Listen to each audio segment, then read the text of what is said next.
कर्पूरी जनता दल के लोकसभा प्रत्याशी संजय राजेश ने अपने कार्यालय में मंगलवार को प्रेस कॉन्फ्रेंस का आयोजन किया, जिसमें उन्होंने बताया कि 13 मई को वह अपना नामांकन का पर्चा दाखिल करेंगे।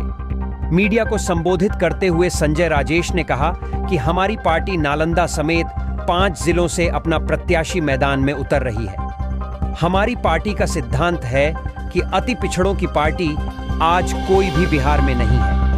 हमेशा अति पिछड़ों को छला जा रहा है। हमारी पार्टी अति पिछड़ों को सम्मान दिलाएगी। अति पिछड़ों को मुख्य धारा में लाया जाएगा।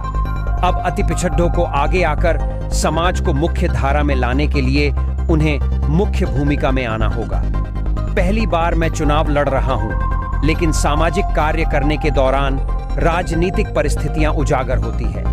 कागजी तौर पर बिहार में काम हो रहा है, लेकिन जमीनी स्तर पर कोई भी काम दिख नहीं रहा है। बिहार की आबादी आज 13 करोड़ है। सबके लिए संसाधन मुहैया कराना होगा। सड़क, बिजली, पानी, अब इससे काम नहीं होने वाला है। इससे अब ज्यादा काम करना होगा।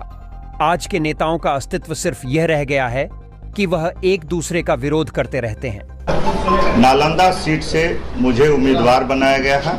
मेरा नाम संजय राजेश है और हमारा चुनाव चिन्ह ट्रक है। ट्रक छाप हमारा चुनाव है, चिन्ह है। हम लोग बड़ी मुस्तैदी से यह चुनाव लड़ने के लिए कृत संकल्पित हैं।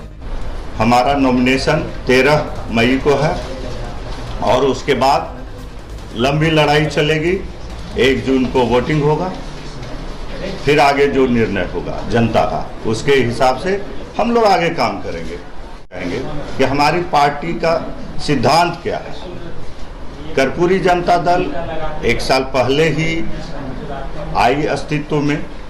हमारी पार्टी नई पार्टी है, लेकिन सबसे बड़ी बात है कि अति पिछड़ों की कोई पार्टी बिहार में अस्तित्व में नहीं रही। हमेशा अति पिछड़ों को छला जाता रहा। 36% बिहार में आबादी है अति पिछड़ों की। उसके बावजूद इसमें कोई ऐसा संगठन करता नहीं रहा। हमारे राष्ट्रीय अध्यक्ष प्रोफेसर रामबदन राय जी ऐसा संगठन बनाए और अभी नया होते हुए भी 5 जगह से 5 कंस्टिट्यूएंसी से चुनाव लड़ने का फैसला किए, तो ये बड़ी बात है हम लोग के लिए। और इसमें से अगर 5 जीत जाए तो आप लोग की दुआएं हो, जनता का आशीर्वाद हो, यह हम लोग आवश्यक तौर पर चाहेंगे। तो हमारी पार्टी का सिद्धांत ही रहा है कि अति पिछड़ों को थोड़ा प्रतिष्ठा दिलाया जाए। समाज में छले जाते रहने की आवश्यकता अधिक दिनों तक नहीं महसूस की गई हम लोगों के द्वारा। अब लगा कि नहीं, ऐसा काम किया जाए जिसमें इनको मुख्य धारा में लाया जाए। जनता के बीच जा रहे हैं।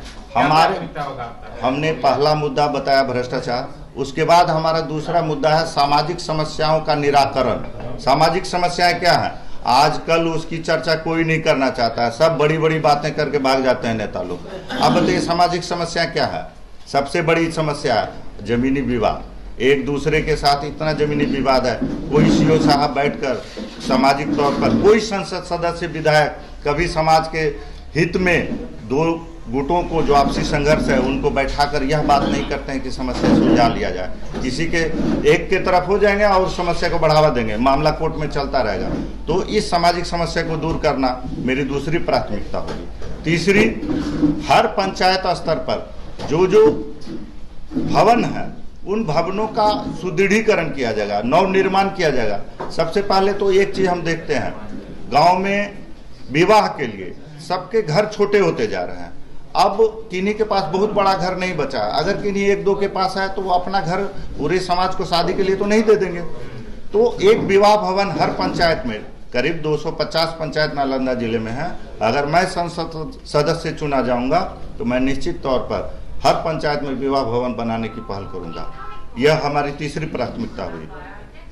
चौथी यह कि जो भी ब्लॉक है उस ब्लॉक का स्तर पर कृषि के उपकरण, कृषि के साधन और साथ में बीज, सिंचाई, ये सब की व्यवस्था सरकार जितना उपाय बताती है और कागजों में जितना लिखित होता है, क्या जमीन पर आ पाता है? नहीं। क्या होता है कि वो वहीं से दलाली करके बेच दिया जाता है मूल्य लेकर। जनता को तो, गरीब जनता को तो पता ही नहीं है। कि कैसे साधन का वितरण होगा, किन्हीं को स्पष्ट आइडिया भी नहीं होता। और आप देखिएगा, आप बोले 15 वर्षों में भ्रष्टाचार की बात, 15 वर्षों में हमने देखा सिंचाई के